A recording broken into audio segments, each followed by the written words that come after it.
Bonjour à toutes et à tous, voici une vidéo sur le potager énergétique et chamanique. C'est l'automne, c'est le moment de préparer son potager. Donc voici une première vidéo qui concerne la préparation. S'en suivra une deuxième vidéo sur la mise en place au printemps de tout ce que l'on peut planter et récolter. Premier cas, le potager existe déjà. Et donc vous allez pouvoir, à l'aide de votre référent, vous promener dans celui-ci pour repérer les zones qui vont être neutres ou les zones où votre référent va se mettre en expansion.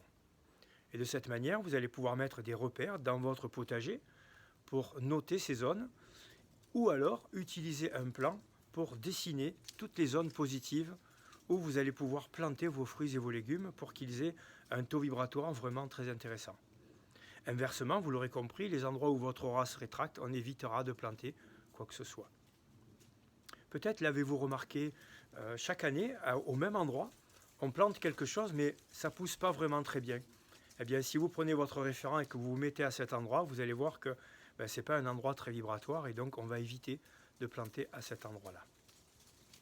Deuxième cas, vous avez un grand jardin, et bien de la même manière, vous allez pouvoir prendre votre référent et vous allez pouvoir chercher les zones positives et les zones négatives.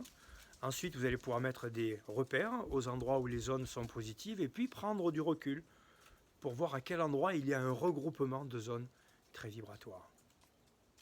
Vous l'aurez compris, cette vidéo s'adresse aux gens qui maîtrisent ou qui sont initiés au clair-ressenti. Parce que si vous avez fait géobiologie de l'habitat, ça sera encore plus facile de détecter tous les phénomènes positifs parce qu'en plus, vous pourrez y mettre un nom. Mais là, c'est surtout pour les gens qui maîtrisent ou qui sont initiés au clair-ressenti. Donc là, dans mon jardin, j'ai repéré l'endroit où j'allais pouvoir mettre mon potager. Maintenant, le positionnement du potager reste assez intéressant.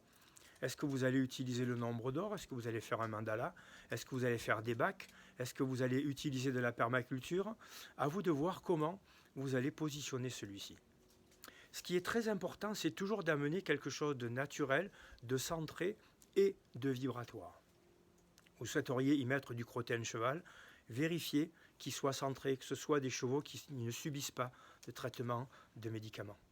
Vous voulez mettre votre compost alimentaire ou votre compost des toilettes sèches, de préférence si vous êtes bio et si vous mangez naturel, par exemple. Vous souhaitez arroser votre potager, eh bien que ce soit l'eau d'une rivière, d'une source ou l'eau des eaux pluviales, vous pourriez informer cette eau ou la dynamiser de la manière de votre choix pour qu'il y ait toujours un petit plus énergétique dans votre potager. Maintenant, on va voir où planter quoi. Voilà. Eh bien, c'est très simple. Vous allez tout simplement appeler l'esprit de la tomate, l'esprit de la carotte, l'esprit de la betterave, et vous allez pouvoir demander à l'esprit de ce fruit ou de ce légume où il souhaite être planté, dans quel bac ou dans quelle ligne ou à quel endroit. Et de cette manière, vous allez voir que chaque année, ils vont vous demander d'être plantés à des endroits qui sont différents. Ça, c'est la technique énergétique pour demander à l'esprit du légume où il veut être planté, mais on peut aussi demander au gardien des lieux. Et le gardien de votre potager va pouvoir vous donner cette information qui souvent est la même que celle que vous avez eue avec l'esprit du légume. Maintenant, pour élever le taux vibratoire de cet espace, vous allez pouvoir encore y rajouter quelque chose. En premier lieu, vous allez pouvoir effectuer des chants sacrés, vous allez pouvoir faire des prières, vous allez pouvoir faire des méditations ou des activations. Vous allez pouvoir, par exemple, activer votre Merkaba ou votre Taurus et déposer la puissance vibratoire de cette Merkaba ou de ce Taurus. On ne dépose pas le Taurus ou la Merkaba, nous sommes d'accord. On dépose la puissance qui a été générée par l'activation de cette Merkaba ou de ce Taurus. Ensuite, on peut faire sonner des bols, on peut de toutes sortes activer ce lieu, on peut le rendre encore plus puissant, on peut faire des offrandes, on peut venir offrir au potager quelque chose de très puissant, de très vibratoire. On peut faire des offrandes aussi aux gardiens des lieux.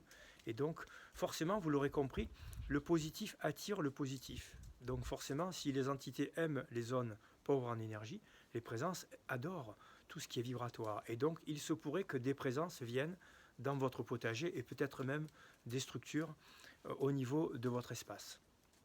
Dernière chose, il se peut fort que si votre potager devienne très très vibratoire, qu'il y ait une porte éthérique à l'entrée de ce potager. Voilà, cette porte étant la séparation entre un lieu qui est très vibratoire et l'extérieur. Voilà. Et donc à vous de voir si cela se met en place. C'était une première vidéo qui concernait la préparation du potager. Il y en aura une suivante qui consistera à comment récolter, comment ne pas faire souffrir la plante, comment discuter avec l'esprit et l'âme groupe des animaux, etc., etc. Voilà.